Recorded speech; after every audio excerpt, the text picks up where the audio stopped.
what you're getting up to, I'm sure, is John the Ghost. The story goes that this section of Maryland was deeply Southern sympathizers. And the daughter of the house was courted by a young man who went away to war. And the father built Efton Hills, which is an adjoining property up here, for the young couple. That's when he came home and were married. But in the course of the war, the young man was killed. Supposedly, things that have happened in this house is the young man back after his bride.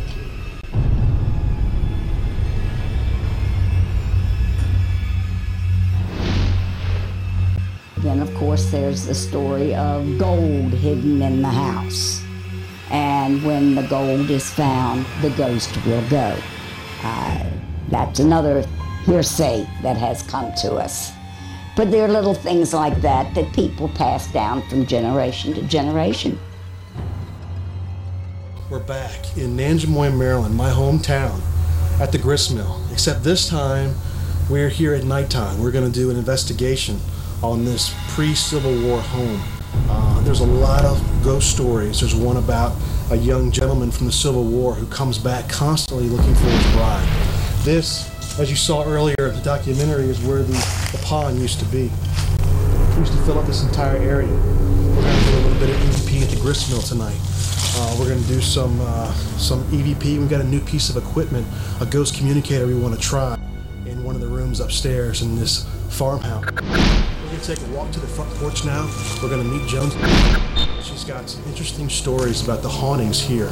So let's take a head up. We're going to walk down the old road here. We're going to walk up towards this old farmhouse. What's unique about this place is that Nanjemoy, Maryland is about 18 miles outside of Plato.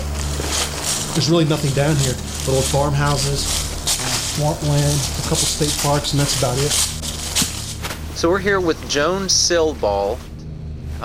Joan, tell us how long have you been living at this house here? It'll be 51 years, October the 31st. Wow, so you moved in on Halloween Day. Moved in on Halloween. Wow. Now, how old is this house?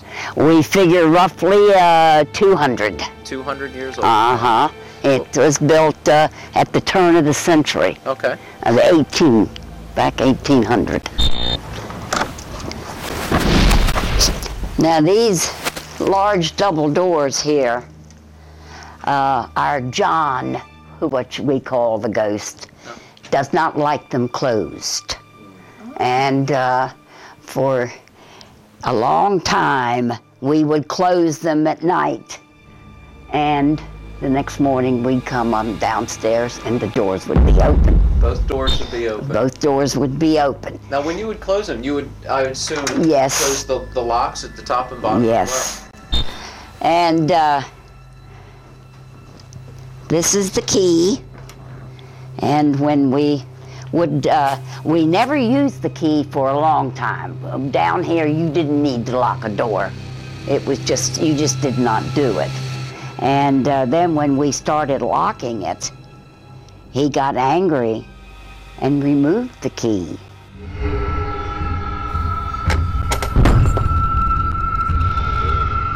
And we could not find it. Removed it from the lock? From the lock. And we couldn't find that key, and we looked and looked and looked. And then one day, I was moving the jugs over here, and one of them rattled. And I picked it up and turned it, and here came the key. And that can be true also in his bedroom upstairs. He did not care for that door to be closed much. This was his section of the house. We've never heard him or anything in the back section of the house. But this is the oldest section. You had some experiences where you'd be in this room over here. Yes. And here I'm upstairs. So we can go in the room. In the living room here, we could be sitting in here watching television, and you'd hear footsteps.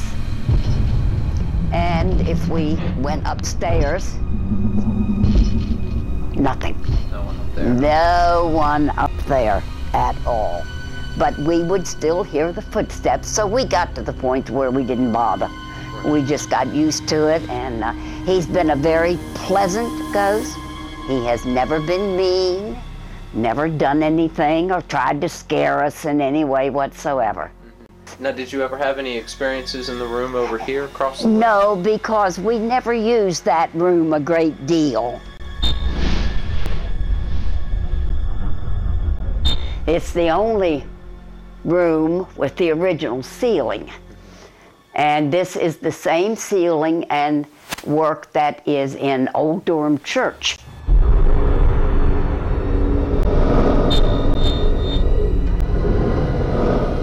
All of these jugs and crocks and things are over the years have been collected, and most of them are old. This is John's room, the room that we've always said was his room. Now, when you would be downstairs and hear the footsteps, would they be coming from this room or the room? No, the room my husband over there. Okay. And we're not the only ones that experience this. I went to church with a couple that lives on down on the river, and they had spent a lot of time here. And she said they had the same problem. Because she asked me, she says, "Joan, do you ever have problems keeping the doors closed?" Huh.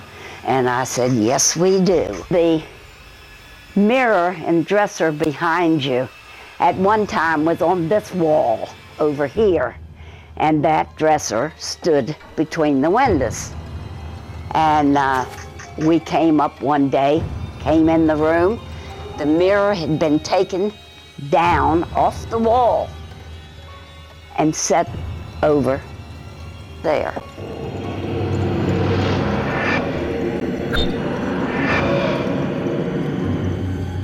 So I figured, okay, he doesn't want that. That's where he wants it. So I've moved it, and since then, everything has been in its place. After walking through the house with Joan, the team discussed options for setting up the static cameras, one in John's room and one in the adjacent bedroom.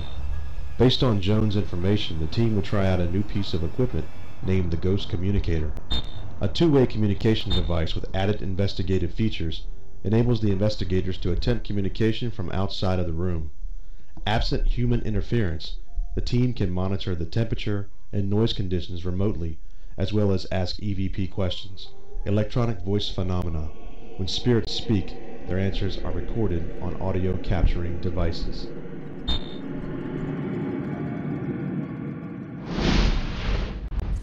What this is a two-way device that will allow us to hear what's going on in the room upstairs, John's room, aka the ghost room, and we can actually communicate with the device upstairs on camera by asking questions from here. Are there any spirits present in the room? You can also see the temperature in the room right now is 59 degrees.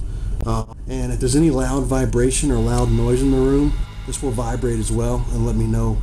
That's it. We're going to run a little bit of EVP remotely. We've never done this before. This is a first time thing for us at Adventuremyths, is to do some remote EVP. We always have that worry of us creaking the floor or us making some kind of noise. Well, this rules everything out. After the communicator and cameras were put in place, the team left the room to begin the remote EVP session. Okay, so we're good to go on the communicator? Yeah, we're good to go. All right, I'm heading down.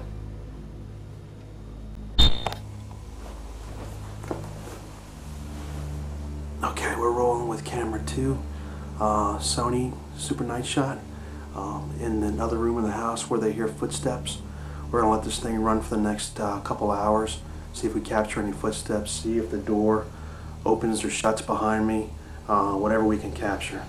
We've got a super infrared beam that's shooting across the doorway, so if anything moves it or whatever, we'll definitely be able to capture it. For the next several hours, the cameras were recording. The team remained outside the house, using the ghost communicator to monitor activity in the upstairs portion of the home. Although several noises were heard, and the motion sensor light was triggered in John's room, we ruled out the idea they were paranormal, and more than likely caused by the age of the dwelling.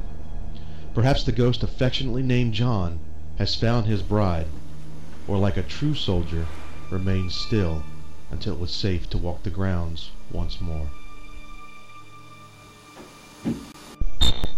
Deep in the southern portion of Charles County, Maryland, lies a history dating back as far as the Civil War. Stories filled with the lost gold to ghost soldiers who are believed to still roam to this day. Although we didn't capture the evidence we sought after, those who have stayed in the home overnight don't need it. The grist mill, once a powerful machine that offered so much back to the community, barely stands today in ruins, waiting for an opportunity to breathe once more.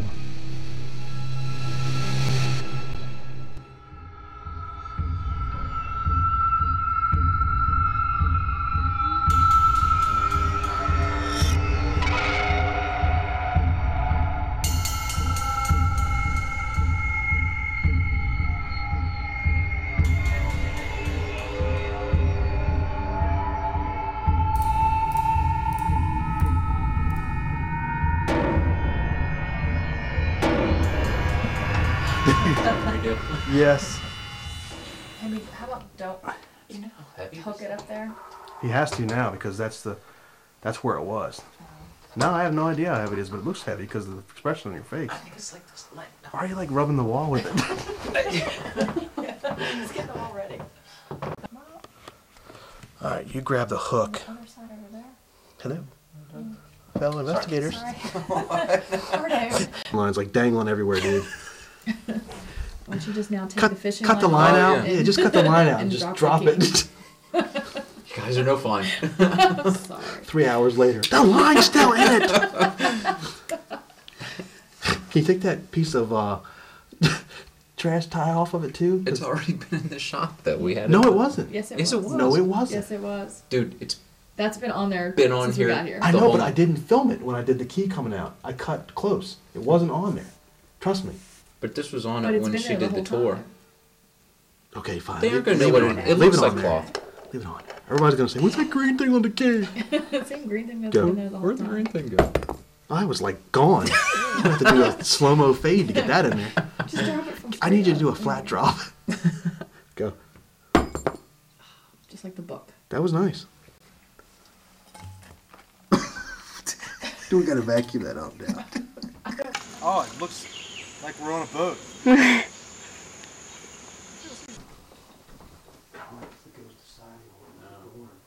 Okay. Jonathan's on. Bam! Jazz hands. Not to mention the grist mill, which is on the National Historical. Stop. The house isn't really coming through with this light on. All you see is the light through the windows. I don't know what the hell that is. It sounds like a Some kind dirt of bike. Nanjamoid chopper of some kind. And Miss Warren, do you acknowledge that this interview will be used for video documentary purpose? No, I don't. I don't know what's for. You know, I'm just. It's new to me what's going on. Okay, basically your interview is going to be used for a documentary for the grist mill and the house here. And basically we just want to make sure that you acknowledge that your interview is going to be used in this documentary, and it's going to be sold to people and people will be able to see it. It's going to be available to the public. You'll be famous. Movie star. Well, I guess I'll have to go along with it. I'm here. You're gonna have all the young men knocking on your door. Oh Lord, I don't want to see them. Cause ain't none of them know much count anymore.